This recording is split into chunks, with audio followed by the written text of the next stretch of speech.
बहुत सारे युवा जब छोटे होते हैं कहते हैं कि मैं एक दिन सेना में जाना चाहता हूं, पैरामिलिट्री फोर्स में जाना चाहता हूं, देश की रक्षा करना चाहता हूं। बहुत सारे लोग हैं, बहुत सारे बच्चे हैं, जैसे ये बच्ची है, दे दो। अब पहले क्या था, युवा ट्रेनिंग करते थे, आपने देखा होगा सड़क पे 5 बजे दौड़ते थे और फिजिकल फिटनेस बनाकर टेस्ट लेकर आर्मी में, वायुसेना में जाते थे, नेवी में जाते थे। अब वहां आर्मी, नेवी, एयरफोर्स हमारे युवाओं को एक गारंटी देती थी, कहती थी देखो आपने अपनी जान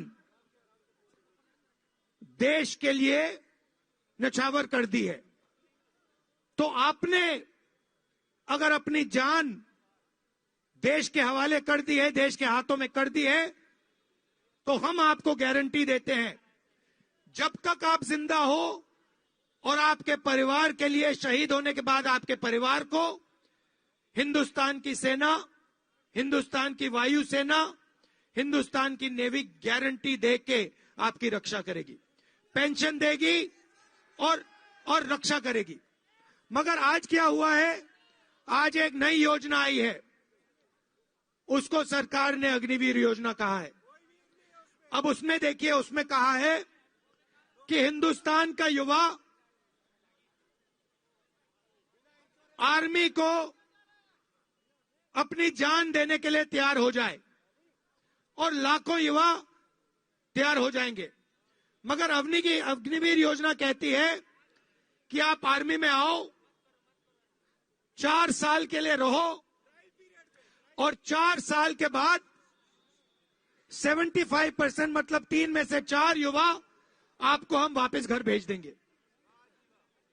4 में से 1 युवा सेना में रहेगा और बाकी जो 3 हैं वो वापस चले जाएंगे। अगर शहीद होगा, देश के लिए गोली खाएगा, तो जो सेना के लोगों को कॉम्पनसेशन मिलता है, प्रोटेक्शन मिलती है, वो अग्निवीर को नहीं मिलेगी, उतनी नहीं मिलेगी। तो मेरा कहना है कि शहीद 2 तरीके के नहीं होते हैं, शहीद सिर्फ एक तरीके का होता है। सही? ऐसे थोड़ी कि भैया ये दूसरा शहीद को सम्मान एक बराबर होना चाहिए। और अब क्या हुआ, सबसे दुख की बात, 1,50,000 युवाओं ने भर्ती, अग्निवीर योजना से पहले इन 1,50,000 युवाओं को कहा गया कि आपको आर्मी में भर्ती कर लिया गया है, इनको जगह दे दी गई। और उसके बाद 3 साल सरकार ने उनसे कहा कि भैया देखिए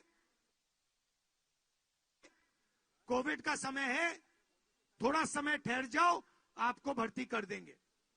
3 साल उनको ऐसे लटका के रखा और 3 साल बाद 1,50,000 हिंदुस्तान के युवाओं को कहा कि तुम्हें ना भर्ती होगी, तुम्हारी ना आर्मी में भर्ती होगी, ना तुम्हें अग्निवीर में जाने देंगे। तो इनके साथ अन्याय हुआ है, अन्याय हुआ है ना। तो ये 50,000 युवा हैं जिन्होंने आर्मी में भर्ती करवा ली थी, इनके खिलाफ अन्याय हो रहा है और ये गलत है। आप बात से सहमत हो? तो ऐसी बातें मैं उठाना चाहता हूं, जो देश में अन्याय हो रहा है और पूरे देश में, हर प्रदेश में अलग अलग तरीके से अन्याय हो रहा है। इसलिए मैं आपसे बात करके जो आपके दिल में है उसको समझ के मैं आपके सामने और देश के सामने रखना चाहता हूं। बंगाल